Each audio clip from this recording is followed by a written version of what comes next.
Let's go to the phones and see if this is who we're waiting on. Good morning. Thanks for holding. You're on the Big Chief Plant Services Exploring Energy Show. Who are we talking to? Good morning. It's James Lankford. And speaking of they wouldn't let me, I'm going to be one of those days that there's absolutely no way. That is a dead-on arrival proposal from the president that he dropped out. I actually got word of it late yesterday that he was going to propose that in his budget, which, by the way, is a week late.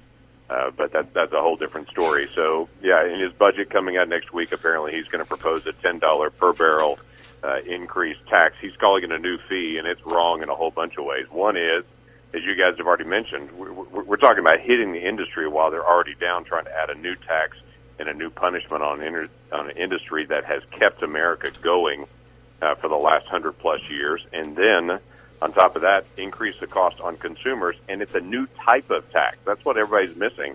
There's already a gasoline tax that helps pay for our roads on the price of gasoline when it's purchased. He's talking about creating another tax, so a tax on the barrel, and then also keep the gas tax as well. So there's two different types of taxes on it. So tell me that won't continue to expand in the days ahead. Well, why not, with the price of gasoline being so low, because oil's low, you got gasoline prices so low, it would make more sense to me if you're going to seek money anywhere for roads and bridges, any kind of infrastructure money, with the price of gasoline low, it would make more sense to pump up the gasoline tax.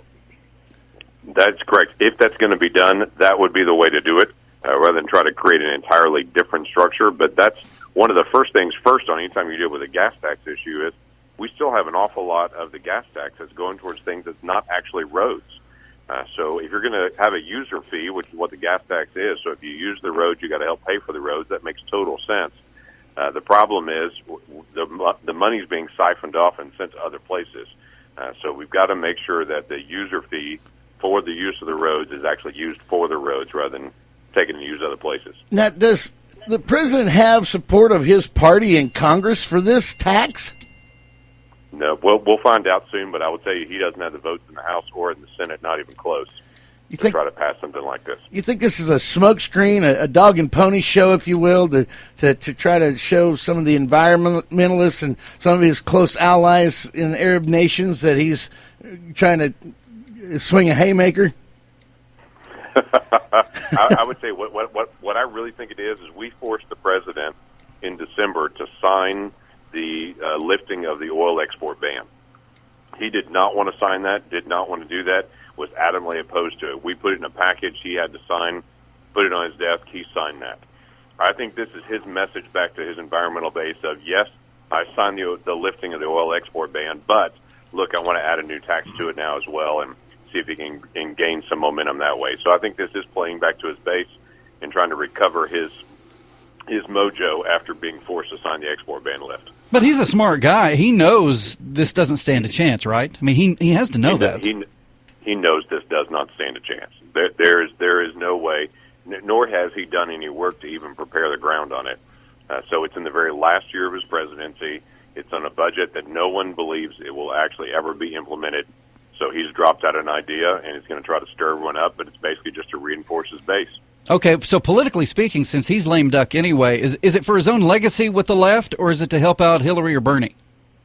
I would assume it is, number one, for his own legacy, and number two, for him after he's post-President Obama, and he's out on the speaking tour and doing other things to be able to keep his position, still doing that with the environmental left. I see. This is more of the Obama transparency. Yeah, You just come up with this off the top of your head, and I agree with the senator completely. It's to cover his tails, so when he's outside of the office, he has options.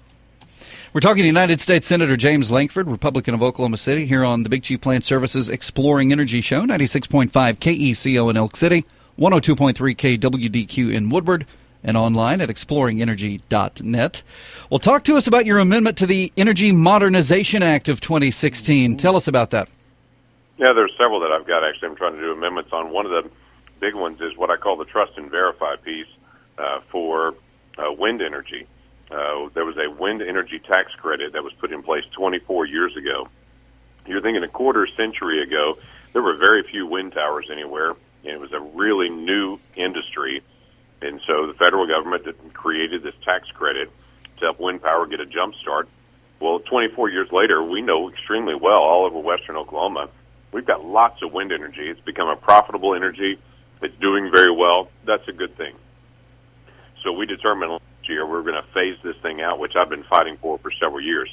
It's about a $10 billion cost when you do an extension of this wind energy credit. So it's time to be able to phase this thing out. I fought it to phase it out several years. We finally won that out last year to get it phased out.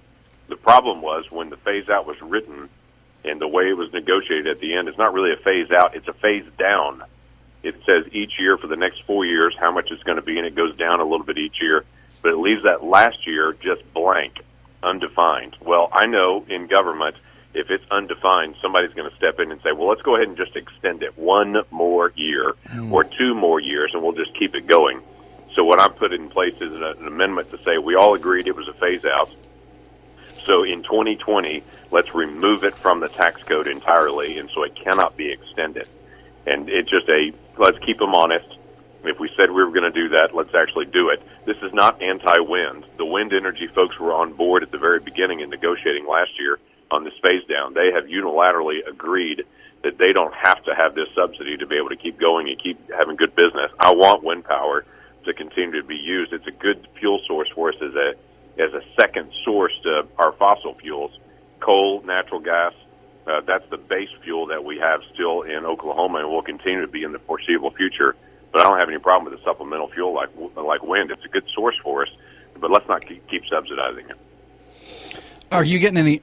I may have asked you this before a couple of months ago when we were talking about it locally before you actually got it into legislation. But have you gotten any blowback from the wind industry? You know what? So far, I haven't. The wind energy folks that have caught me on it, I've been able to say to them, you agreed last year with everybody, and you signed off on this agreement as we all came together to work on it, that this thing would phase down over the next 4 years and would be gone. This is just verifying that it actually will be gone 4 years from now. So none of them have come back to me and said, yeah, you're right, I really want it to go 5 years or 6 years, because they're not going to say that at this point. But I want to provide some certainty in the industry that this is not something you keep trying to extend again. It's been extended 10 different times. That's what everybody forgets. This was a temporary tax credit put in 1992, and it's been short-term extended just for a few more years, 10 times, to keep it going now 24 years later. So at some point we've got to decide, let's make it certain, and so far no one has pushed back on me on it so far. All right, what about reforms to the Land and Water Conservation Fund? Oh, yeah. This has been a growing issue that we face the federal government for a long time. It's the constant purchase of purchase of private property, putting it into federal conservatorship. And that, whether it be Bureau of Land Management, whether that be national park expansion, all those things where we've got a constant growing number of acres under federal control. There are some acreage plots around that will be in federal control. I get that completely, but we're not maintaining what we have now. One of the worst owners that you can have of any piece of property is the federal government, because we don't do maintenance. We're not doing upkeep on the roads, on those places, the water, the sewage, all of those things. So this plan that's out there to do what they call the Land and Water Conservation Fund, I've said we've got to do maintenance first. If we're going to have any of these lands, they've got to be maintained. Otherwise, we shouldn't continue to expand. And quite frankly, we need to look seriously as a nation at how we get some of this land back into private hands rather than to public ownership. Because public ownership may sound like, sure, we can all get to it, but we all know that limits your access for hunting and fishing on a lot of our public lands, and some of the restrictions and some of the federal guidelines that come down. There's all kinds of things that begin to occur when this land gets kicked into federal control. Talking to United States Senator James Lankford, Republican of Oklahoma City, here on the Big Chief Plant Services Exploring Energy Show. Senator, we can't let you go without talking a little bit of politics. Earlier this week with the Iowa caucuses, I'm sure you followed it closely. What were your thoughts? Sure. What were your thoughts from both the Republican and Democratic caucuses? I'd say it was fascinating watching both sides of it. There's not a lick of difference between Bernie Sanders and Hillary Clinton, really, in so many of the issues, and they're both racing to see which one can be the strongest socialist. And I just don't think that's where America is. But they're both just racing each other to show we have no differences, or to be able to show I'm the most socialist person that's actually running. It's fascinating to me. On the Republican side, I have to tell you, I hate the primary structure. It's got to be done because you've got to walk through it. but we've got a lot of good folks that are on that side that there's hardly a lick of difference. They're just beating the tar out of each other on things that really are pretty small, and they're trying to make things big that are actually pretty small differences. There's some really good folks that are on the right, and there's a bunch of conservatives. I know several of the candidates. It's the new trend right now. Everybody's saying I'm the only conservative, or they're saying everybody's establishment but me. I'm going to tell you, I know a lot of these folks. There's some really good folks, and they're all working really hard. They've got a good set of ideas, and so I tell people to do their research on it. But I'm ready for the primary to be done so we can get locked in and focused in on the real differences between the Republican and the Democratic candidate, because there are huge differences on that. Well, since you are a Republican, I'll ask you this. In the Republican caucus, were you surprised how it came out? Cruz in a mild upset over Trump, who came in second. Rubio coming in third, surged really well, and Bush and Carson and some of the rest seem to be fading away into the back of the pack. Are you surprised by this? How do you see it going forward? There were a couple surprises that came on the Republican side, obviously. Cruz was not supposed to win. It was supposed to be Trump, but Cruz comes out on top. His organization was phenomenal. He had 10,000 people that were volunteers. He won 45,000 votes in Iowa with 10,000 volunteers. That is remarkable to have that kind of structure and that number of people that were involved for that number of votes. So that shows a lot of structure that's there in that campaign. For Marco Rubio, he was supposed to get around 10 or 12%, and he got 24%. He almost beat Trump, and no one thought he was going to be even close, but that showed just an awful lot of people that have looked at his ideas and have said, hey, I like those ideas. I like the way he's doing it. The 3 speeches that were done that night were pretty remarkable, but Rubio's speech was so optimistic and positive and focused on the future of the country that you could really just see why a lot of people look at his ideas and say, okay, that's a good set of ideas. It's also funny to me the number of people that catch me and say, Marco's just so young. And I always laugh and I think, Marco's 44 years old. He's 1 year younger than Ted Cruz. And so for all the folks that say that, I know a year matters when you're in middle school, but it probably doesn't matter that much between 45 and 44 at that point. So, but I have to tell you, there are some good folks, but I was surprised as well on Jeb Bush's numbers. That was a little bit of a surprise to me. He only beat me by 3%, and I wasn't even running. So that's a tough one to be able to walk through, and I'm sure he'll bounce some in New Hampshire, but that's a tough one to live through. Well, way down deep in your heart, have you found a candidate to rally behind yet? I have. I've not announced who it is. Quite frankly, I think Oklahoma's are pretty smart folks, and they can make their own choices on it. I'll watch as we get to our March 1 primary in Oklahoma. And the main thing I'm going to watch for is to make sure people get information and it's fair. I know that some of these campaigns, when they get into the heat of the moment, it's just cheap shot and it's unfair. And I'll try to get information out on every side to say everybody can make good decisions as long as they've got good information.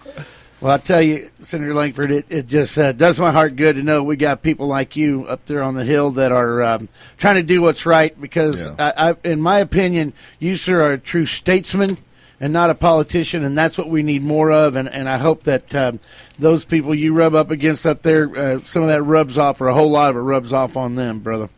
Well, I appreciate that. I really do. Guys, thanks. Keep going on with some good energy. Senator James Lankford, Republican of Oklahoma City. Senator Lankford, we appreciate it. We'll talk to you next month, okay? God bless you, man. Thanks, guys. Look forward to it. Bye-bye.